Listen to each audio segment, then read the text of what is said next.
여러분 안녕하십니까? 뉴스투데이 강원입니다. 금강산 관광 중단으로 고성지역 경제는 상당한 타격을 입었는데요. 지난 2023년 말 시행된 평화경제특구법이 새 정부 들어 탄력을 받을 것으로 보이면서 강원 지역도 기대감을 드러내고 있습니다. 이하라 기자가 취재했습니다. 지난 1998년 동해항을 출발하는 금강선으로 시작한 금강산 관광. 2003년 육로 관광이 시작되며 큰 인기를 끌었습니다. 금강산 관광 신청이 줄을 잇고 있습니다. 지난 18일부터 관광객 모집에 들어간 금강산 관광은 9월분 예약이 5일 만에 10,000명을 넘어섰습니다. 금강산 관광지구에는 40여 개에 이르는 남측 기업들이 특구 개발부터 골프장, 연세점 등의 관광 사업도 진행했습니다. 그러나 2008년 7월 관광객 피격 사망 사건이 발생하면서 관광이 중단됐습니다. 금강산 관광의 길목으로 큰 호황을 누리던 이 작은 마을은 2008년 피격 사건 이후 17년째 긴 겨울잠을 자고 있습니다. 금강산 관광 중단에 따른 고성 지역 피해 추산액은 1조 원을 넘겼습니다. 동네에 막국수집이나 식당도 많았을 것 같은데. 그럼 많았지. 저 안에 저기 세 집 여기도 이알로 하나 둘 셋 넷. 어이구야 많았다. 여기 막국수가. 나는 다 문 닫은 거요. 그냥 이제 폐허가 되었어 집도. 그렇게 힘들어. 평화경제특구는 소외된 접경지역을 개발하고 남북 경제 공동체 실현을 위해 통일부가 추진하고 있는 사업인데 지난 4월 기본구상이 마련됐습니다. 여기에 대선 기간 여러 가지 통일 정책을 언급한 이재명 대통령의 당선으로 접경 지역들의 기대감이 커지고 있습니다. 고성군은 고성과 북한 원산, 금강산을 잇는 관광 협력 권역을 만들어 제2의 금강산 관광 중심이 되겠다는 계획입니다. 다른 접경지와 달리 개통 예정인 동해 북부선과 동서고속화철도, 동해고속도로, 그리고 양양국제공항 등의 교통 인프라가 있다는 점도 강점입니다. 금강산 관광을 육로랑 해로 관광을 다 했던 경험이 있어요. 지정만 되면 그 운영 노하우가 있어서 시행착오라든지 그런 게 전혀 없고 오히려 더 국제적인 관광지로 더 키울 수 있는 그런 상황입니다. 통일부는 현장 실사 등을 바탕으로 올해 안에 기본 계획을 발표한다는 계획입니다. 이르면 내년 하반기쯤 지정 신청을 받을 것으로 예상되는 가운데 강원도에서 평화경제특구가 나올지 주목됩니다. MBC 뉴스 이하라입니다. 이재명 정부가 출범하면서 대선 공약을 국정과제로 반영하려는 각 지자체들의 경쟁이 치열합니다. 원주시도 지역 공약 실현을 요구하며 경쟁에 뛰어들었는데요. 우선순위를 선점하기 위한 원주시의 전략은 무엇인지 조성식 기자가 분석해봤습니다. 원주시는 이재명 대통령의 약속에 주목했습니다. 전체를 위해서 특별한 희생을 치르면 그 특별한 희생에 상응하는 보상을 해야 공정한 세상 아닙니까? 과거 군사도시로 불리던 원주. 대통령의 약속대로 이제 특별한 보상이 이루어져야 한다는 것이 원주시의 주장입니다. 원주시는 한국전쟁 이후 제1야전군 사령부와 미군 부대 캠프롱이 주둔하면서 국가안보를 책임지며 특별한 희생을 감내해온 도시입니다. 이 대통령이 원주 유세지를 혁신도시로 정한 것도 의미 있게 해석했습니다. 강원도의 중심도시 원주는 강원도 경제의 중심도시이고 중부권의 핵심도시로 번듯하게 자리 잡게 될 것이다. 약속드립니다, 여러분. 참여정부 시절 추진한 국가균형발전 정책의 결과물을 직접 찾았고 이 대통령의 원주 5대 공약 첫 줄에 공공기관 2차 이전이 담긴 만큼 추진 의지가 있다고 판단한 겁니다. 분산 배치가 아닌 전략적인 집중 배치로 혁신도시가 진정한 지역균형 발전의 거점이 되어야 합니다. 그리고 원주시가 무기로 내세운 것은 꾸준한 노력입니다. 2009년 첨단의료 복합단지 지정 실패에도 불구하고 관련 사람 육성을 스스로 일궈냈고 이제 정부의 지원만 있으면 완성된다는 점을 부각했습니다. 그 아픔을 딛고 30년 이상을 민관 주도로 의료산업 생태계를 조성해왔으나 첨단의료 산업으로의 도약은 지자체의 노력만으로는 한계가 분명합니다. 원주시는 대통령 공약에 포함된 6개 과제를 비롯해 모두 11가지 지역 현안을 정부 정책에 반영해 줄 것을 건의했습니다. 조만간 특별 추진단도 구성해 체계적인 대응에 나서겠다는 의지도 밝혔습니다. 하지만 정권 교체로 여야가 바뀐 상황이 원주 현안 해결에 어떤 영향을 미칠지 우려가 존재합니다. 그동안 원주시의 주요 정책이 좀 속도를 낼 수 있도록 새 정부의 전략과 원주시의 정책들이 잘 조율돼서 진행될 수 있도록 여야가 협력하고 이런 내용을 지자체가 잘 이끌어 나갈 수 있도록 노력하는 것이 매우 중요할 것 같습니다. 새 정부 출범 이후 정부 정책 반영을 위한 각 지자체들의 치열한 각축전이 시작된 가운데 원주시가 과연 우위를 선점할 수 있을지 지역 내에 관심이 높습니다. MBC 뉴스 조성식입니다.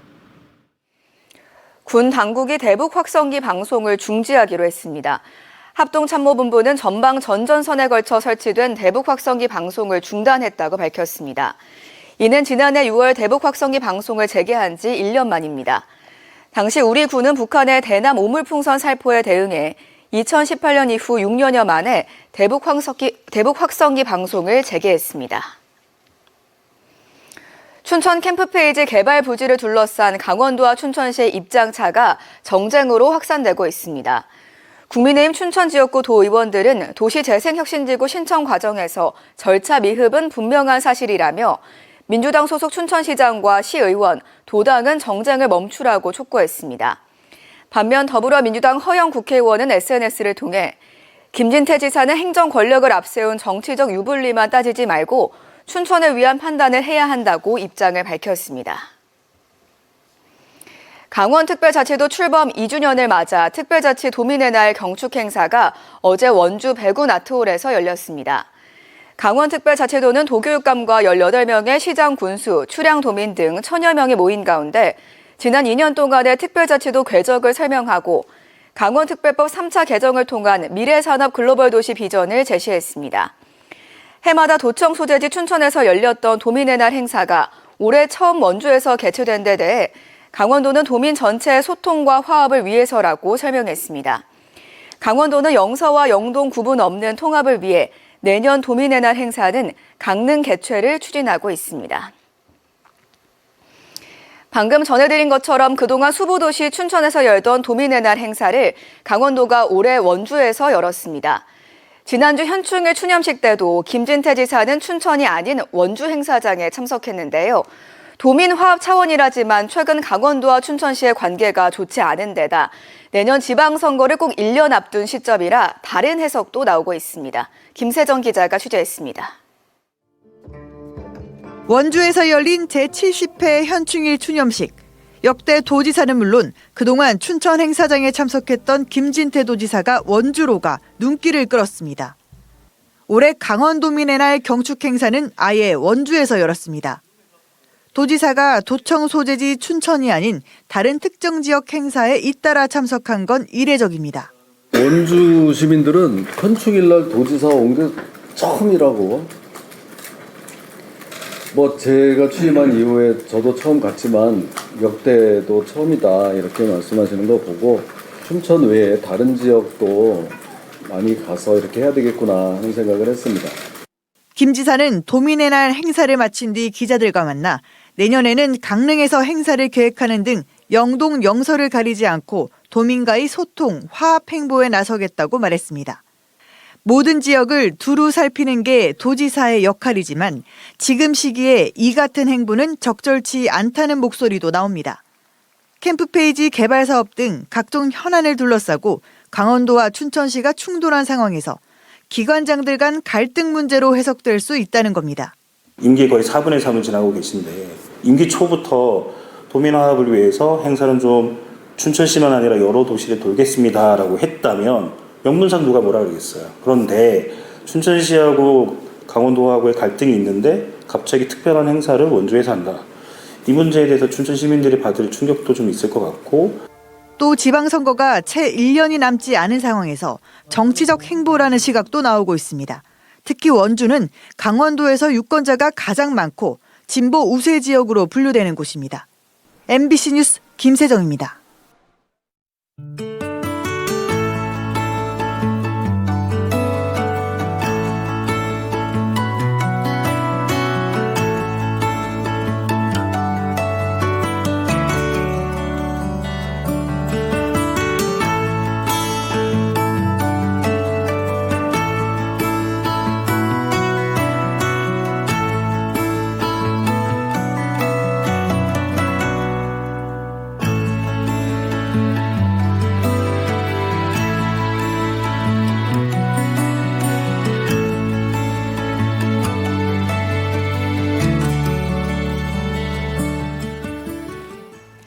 제60회 강원도민 체육대회가 오늘부터 16일까지 닷새간 삼척시 일원에서 열립니다. 18년 만에 삼척시에서 열리는 이번 대회에는 12,000여 명의 선수단이 육상과 축구, 핸드볼, 골프 등 43개 종목에서 실력을 겨룹니다. 수영과 사격, 요트, 볼링, 역도 사이클 등 일부 종목은 춘천과 강릉, 동해 횡성 등지에서 분산 개최됩니다. 폐회식은 오후 6시 식전 행사에 이어 오후 7시부터 선수단 입장과 개회선언 순으로 진행되며 식후 행사로 1000여 대의 드론이 야간 라이트 쇼를 펼칠 예정입니다. 지역축제 현장에서 발생하는 쓰레기를 포함한 환경 문제를 해소하기 위해 환경당국과 지자체가 힘을 모읍니다. 원주지방환경청과 원주, 강릉, 속초 등 도내 6개 시군은 지속가능한 친환경 지역축제 활성화를 위한 업무협약을 체결하고 일회용품과 폐기물 줄이기, 탄소 저감형 교통문화 조성, 친환경 축제문화 확산 등의 실천 과제를 공동 이행합니다. 각 축제장에서 방문객들을 대상으로 탄소 중립과 업사이클링 등의 놀이와 체험을 통해 배워볼 수 있는 공간도 운영한다는 계획입니다. 교제하던 여성 군무원을 살해하고 시신을 훼손해 북한강에 유기한 혐의로 1심에서 무기징역을 선고받은 전직 군장교 양광준이 항소심에서 형이 무겁다며 감형을 요청했습니다. 강원 뉴스 마칩니다. 고맙습니다.